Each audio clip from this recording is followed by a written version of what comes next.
Mark Readers, chapter 4, the parable of the sower. This is long. I'm going to let you read that on your own, and I want to focus instead on verse 12. But for those outside, everything is in parables, so that they may indeed see, but not perceive, and may indeed hear, but not understand, lest they should turn and be forgiven. This seems to be a really hard word from Jesus. He's explaining what the nature of a parable is.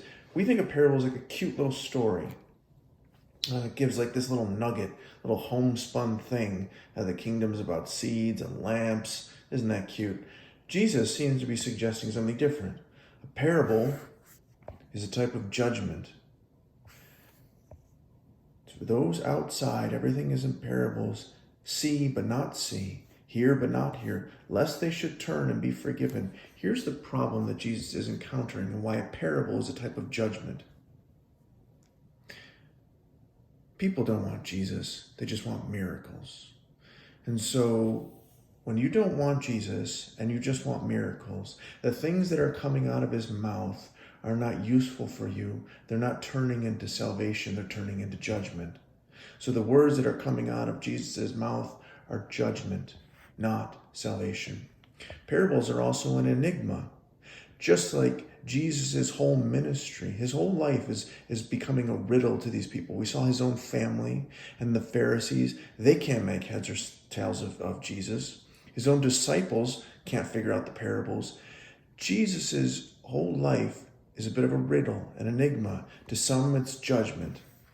But as we will see in a minute, there is still, despite all of this confusion and this judgment for those who don't really want Jesus, there is still, as we had said before, hope with the judgment of God. To face the judgment of God is not to face eternal annihilation. There is still, even from God, hope in judgment.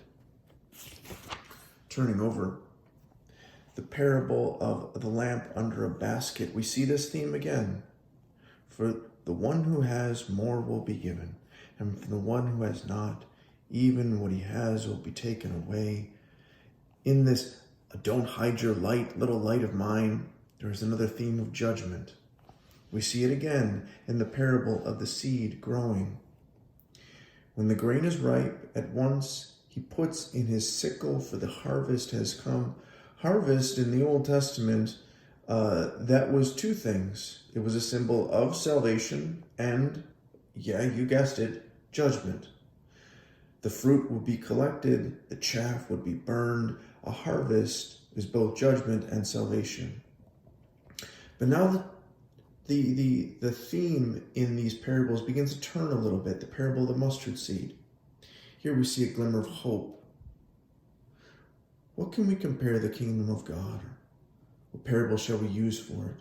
It's like a grain of mustard seed, which when sown on the ground is the smallest of all the seeds on earth. Yet when it is sown, it grows up and becomes larger than all the garden plants and puts out large branches so that the birds of the air can make nests in its shade. Jesus' ministry, his teaching is confusing. It demands a lot from us. It doesn't demand a lot, it demands all.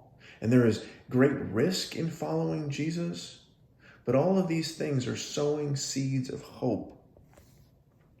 With many such parables, he spoke the word to them as they were able to hear it.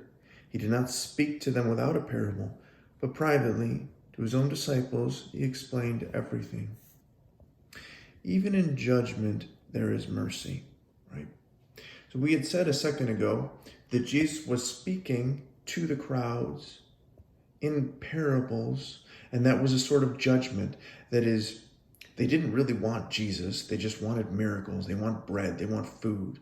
And so everything that comes out of Jesus' mouth is a type of judgment to them. However, even in judgment, there's still mercy. If Jesus had spoken openly about who he was, the crowd would have been forced to make a decision that they were not ready to make.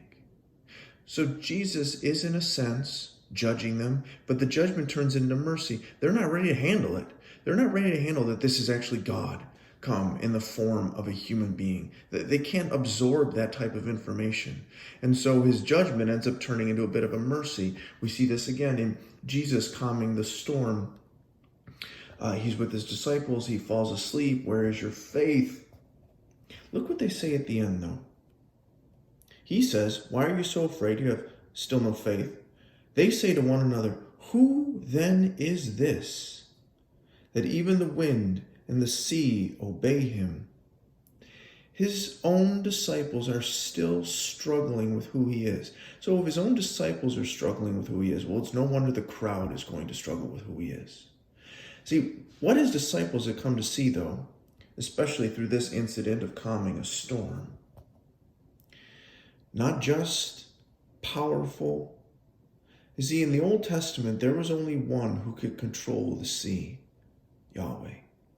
In the Old Testament, the sea was symbolized as it was a symbol of the raging chaos of nature. No one can control the sea. You could maybe ride on it, you could maybe fish on it, but if it doesn't kill you, that's only because you're lucky, because there didn't happen to be a storm. There's only one that can control the sea, Yahweh. Men can do okay on land. We can farm it and form it and move it. No one can do so for the sea except for Yahweh. So the disciples are looking at Jesus and going, this is not computing. Who is Jesus? He's a man. He's a miracle worker. Chapter 5 tomorrow. See you then.